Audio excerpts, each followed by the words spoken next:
All right, ladies and gentlemen, I want to begin this video. I just cannot apologize enough. I spent 24 minutes making a video where there was just this watch. I believe it was a Seiko SLA023. This is a Tuna, by the way.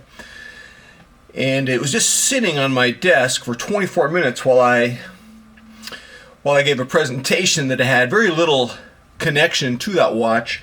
I figured, I'd have my watch notes with me, and I could look down at the watch and handle it every now and then. And I realized that was very bad form, and TGV wrote something that made me laugh. Why did it make me laugh? Because it was funny. Why was it funny? Because it was true. What did he say? So he knows that I hurt my head, had a head incident, big gash. I don't even know if you can see it right now. Probably can. And he said something, I'm just paraphrasing, so you gashed your head, you had a head injury, and now you're just showing, you just got this watch just sitting there, a still watch while you talk for 24 minutes, and he used a word that made me laugh. He said glorious. And I commented back to TGV, I said, now I think about it, that video was the visual equivalent of having my YouTube subs just look at cement for like a half hour. Yeah. And the more I think about that, I said to him, I'm wondering if I should just migrate to podcasting. Maybe that was my podcast fantasy right there. Maybe that was my podcast fantasy. And I thought about that, A podcast has a certain appeal to me. I mean, ever since I was a little kid, I wanted to be a radio broadcaster. I used to play dice baseball. I made up a game. I created a game called Dice Baseball with 2 dice, and I announced the games for 12 hours a day into a Panasonic tape recorder. And I would play it back. I did mock interviews. I was Reggie Jackson. I was Monty Moore. I was Sal Bando. I was Vital Blue. And I've always wanted to be a radio broadcaster, so there was a temptation to be a podcaster. So I thought about it for the last couple days. And for now, the answer is no. I'm not going to be a podcaster. I'll tell you why. Number one, I think it's important for you to see wrist presence in these, I don't know what you call these, behind the desk videos, sitting in a chair video, I don't know. I think you need to see the complete man, the total man, the facial expressions, the body language as I present these video essays in this type of content that I present. The other thing is weight accountability. Weight accountability.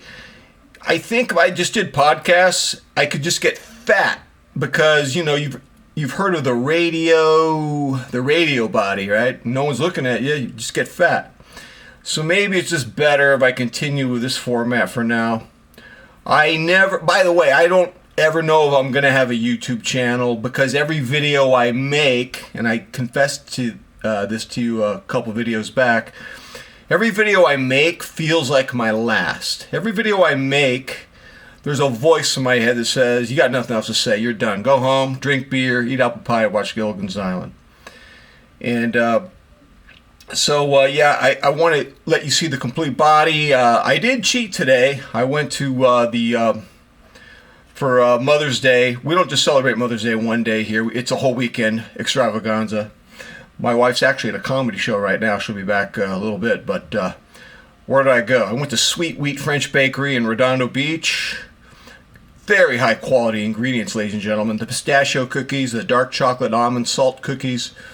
The ingredients are so high that as I was, my wife chopped them up into pieces, these cookies. We also bought other things.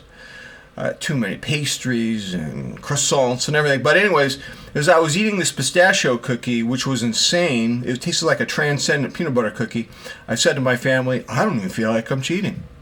These ingredients are too good. There's no way I could be cheating. So, yeah, I had to cheat. That probably set me back a while. I probably won't weigh myself now till Friday.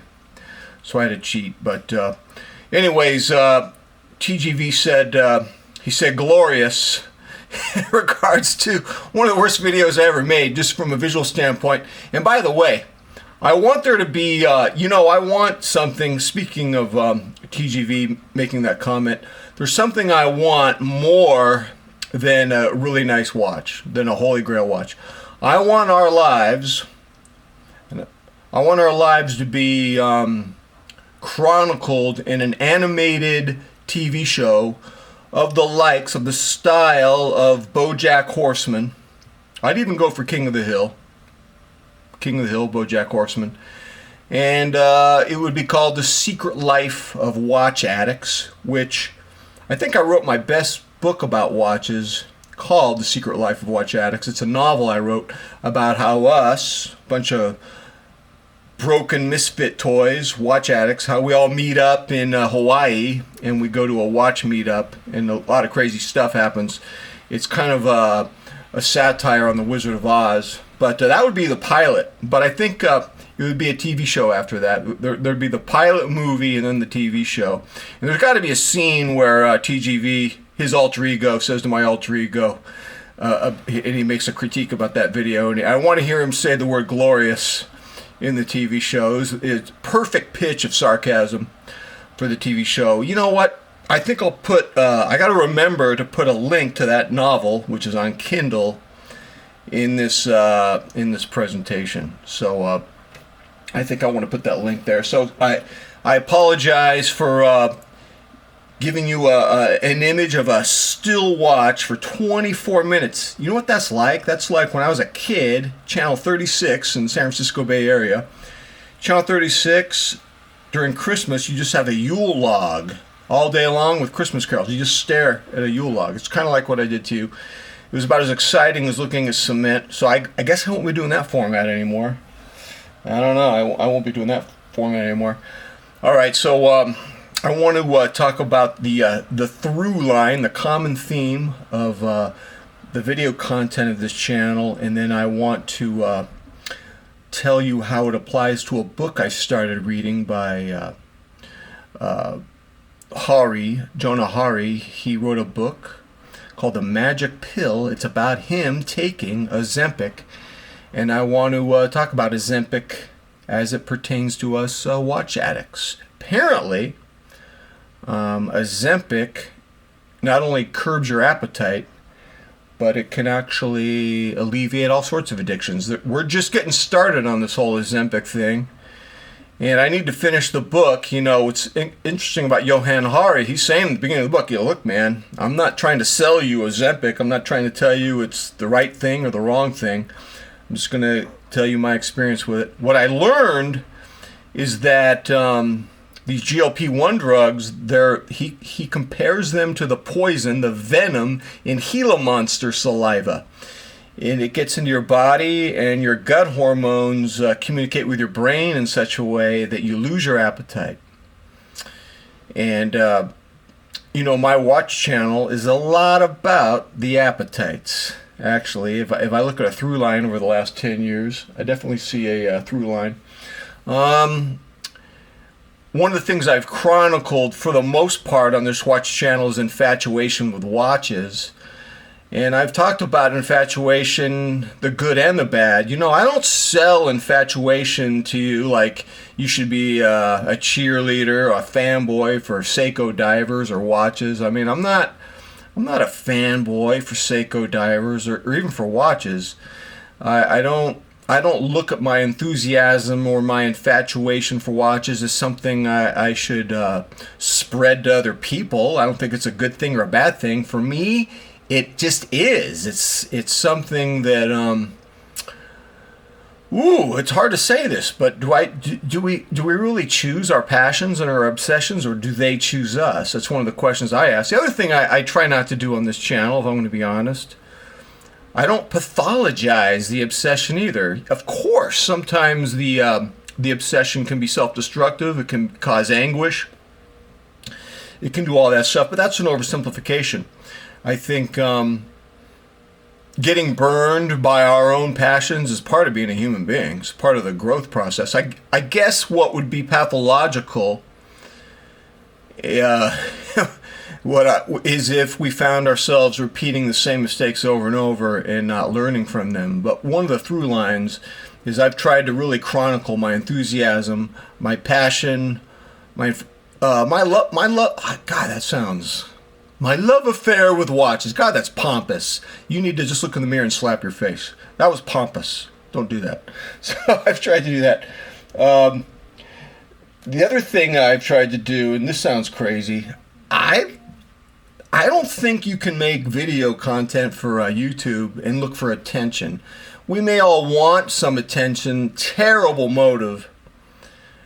Looking for attention is a no-win game. I don't care if you have 10,000 subs or 10 million subs. Once you start hungering for attention, social media attention, it becomes, the more you feed the demon, the more hungry the demon gets. It's a no-win game.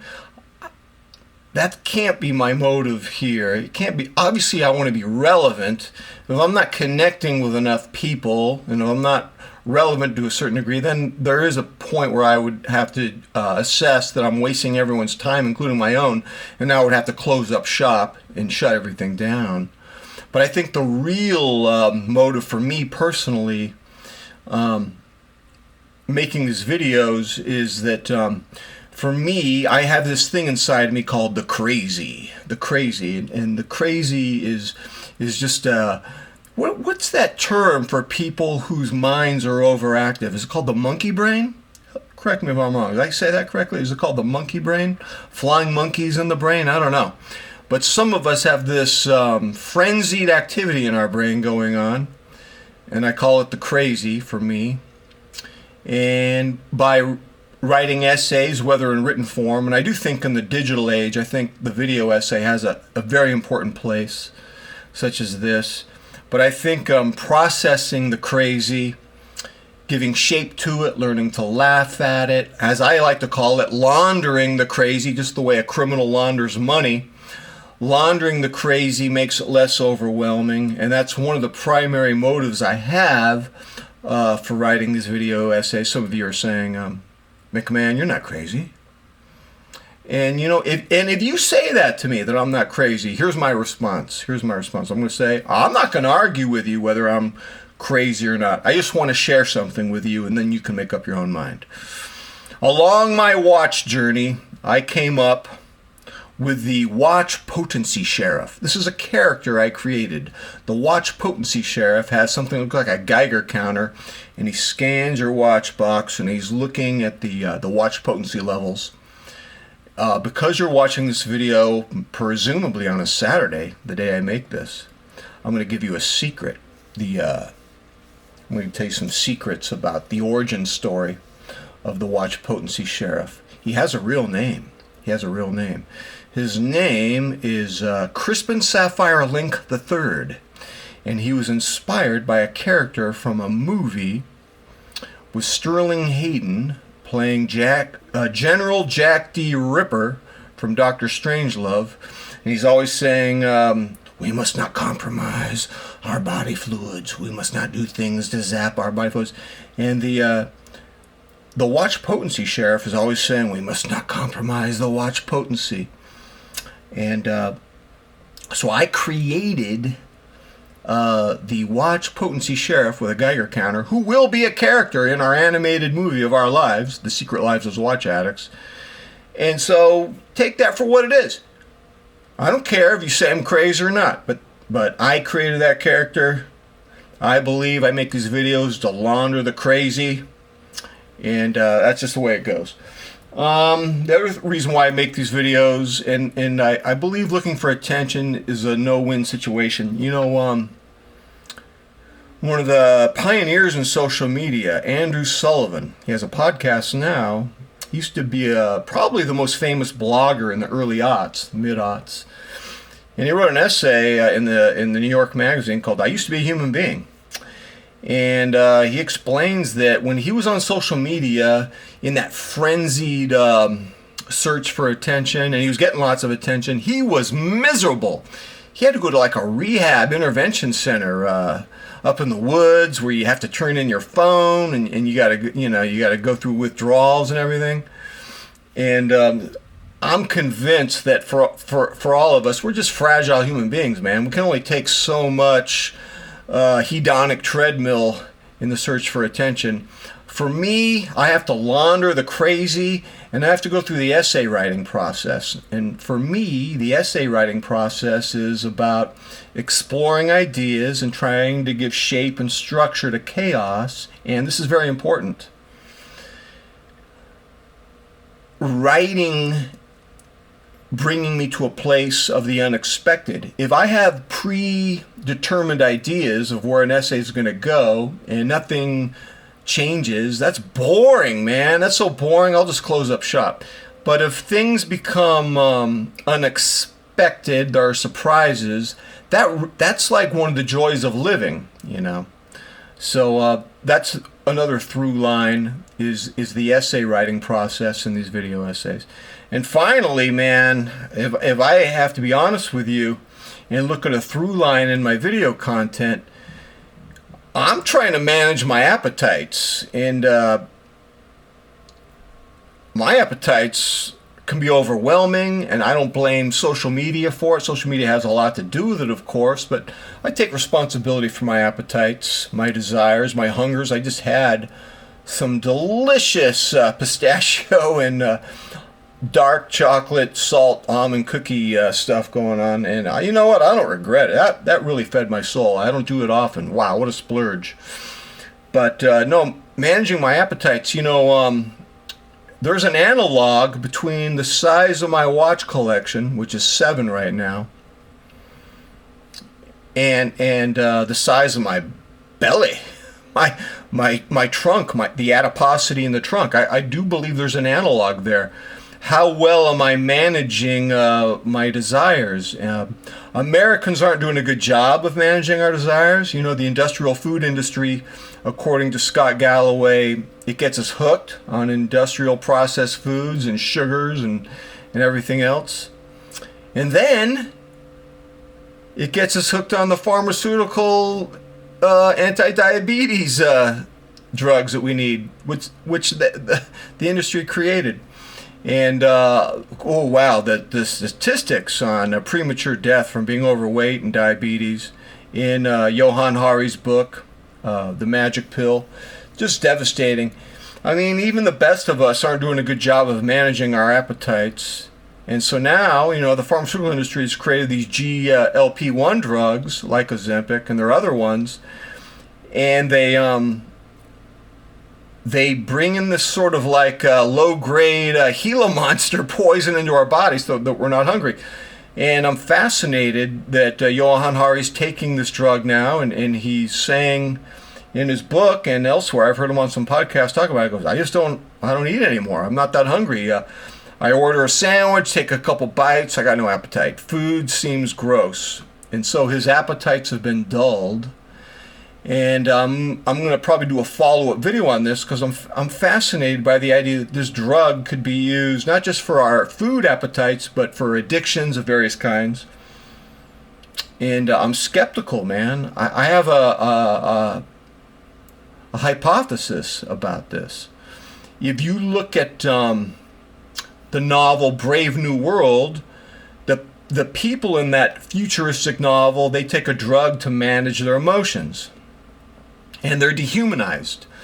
In the movie A Clockwork Orange, a young violent man, the government arrests him and he's imprisoned, and he undergoes a series of technological events that take away his appetites, but in the process, he's dehumanized. There's a movie called Eternal Sunshine of the Spotless Mind, one of my favorite movies of all time, where people want to manage the pain of memory, and they use technology to erase the pain and memory, but they also lose human connections, and they also lose their humanity. They become dehumanized in this process. There's a movie I haven't seen called Her, just the pronoun her, but apparently it deals with that subject. What other movies or books that I want to see? I can't think of them right now, but the point is this. I'm skeptical of something that would dull our appetites. I mean, carrot cake. Carrot cake is one of those foods that if I take a couple bites, I suddenly want to treat my my health goals with reckless disregard. I give up. This is too amazing. But that's what makes me human, is that ability to experience desire on that level. I don't know if I want to take a drug that's going to take away that intensity of my desire for carrot cake. You know, when I was a kid, and I was 9 years old, I saw Raquel Welch in some kind of caveman movie, something BC. Almost had a heart attack. And I mean, I don't want to have my senses dulled so that I can't experience that when I see Raquel Welch. And there are other experiences. What about watches? I'm going to get depressed now when I say this to you guys. What if there was this Ozempic drug for watch obsessives, and we lost our desire for buying watches, for expensive? We all desired the same $10 Timex. Would we be fully human? I mean, we'd be cured of our desires for watches. But to me, here's the thing, man. You can manage people, but managing people isn't the same as living life fully. You can use technology and drugs to manage people, and I understand that people want to be managed in their appetites when they're dying of diabetes. But here's the thing, man. We don't know the long-term effects of Ozempic. I mean, from what I've read so far, there's literature about inflammation of the pancreas. You got to take it forever, otherwise it's useless. And I don't know what the cost is. I assume it will become more widespread. But I seriously question the human race being managed, having their emotions managed by technology. That strikes me as a dehumanized race. I mean, I'm not getting excited imagining 50 years from now the majority of Americans on universal basic income, not working, taking a variety of emotional management drugs and desire management drugs like Ozempic, and just sitting on their laptops and watching Netflix movies and being well managed. Let me finish this presentation with an image I have when I think of managing our emotions with technology, managing our desires, all wearing a $10 Timex. There are rich ladies in Manhattan, and they live in these beautiful, posh penthouses. And they'll buy these really muscular Siamese cats. But in order for the Siamese cat to live in these luxury penthouses, the cats, they get neutered and they get declawed. They don't have any claws, they've been neutered. And it's like, okay, congratulations. You got a cat that doesn't piss on your furniture. But I don't want to be that cat, man. That's not life. That's like, I feel like I'm getting played. Now, as I continue to read Johann Hari's book, maybe I'll find some insights that will change my mind, make me less skeptical. But from what I can see right now, I don't want to be the neutered cat. I don't want my desires neutered, modulated by pharmaceuticals. My understanding is that as human beings, since the beginning of time, we've always had to battle with our base desires for immediate gratification. The Stoics have their approach. Religiously pious people have their approach. And Phil Stutz says we all have this desire demon in us. What's he call it? Part X. And Stephen Pressfield calls it the resistance. And both writers say, the meaning you have in life is learning to appreciate that you have the strength to engage in this battle every day. I mean, if you guys love that Frogman or that Omega or that Grand Seiko, that's what makes you human, having that intense desire. And if you start taking medication to neutralize that desire, it's great that you're saving money and that you're not obsessing over materialism. But I'm not convinced that you've achieved the fullness of your humanity either. So I'd be curious to know if you agree with me or not. I love Johann Hari. I've read his books before. This is Andrew Sullivan said it was his best book, so I'm looking forward to finishing it. Let me know what you think, ladies and gentlemen. Until next time, I'm out.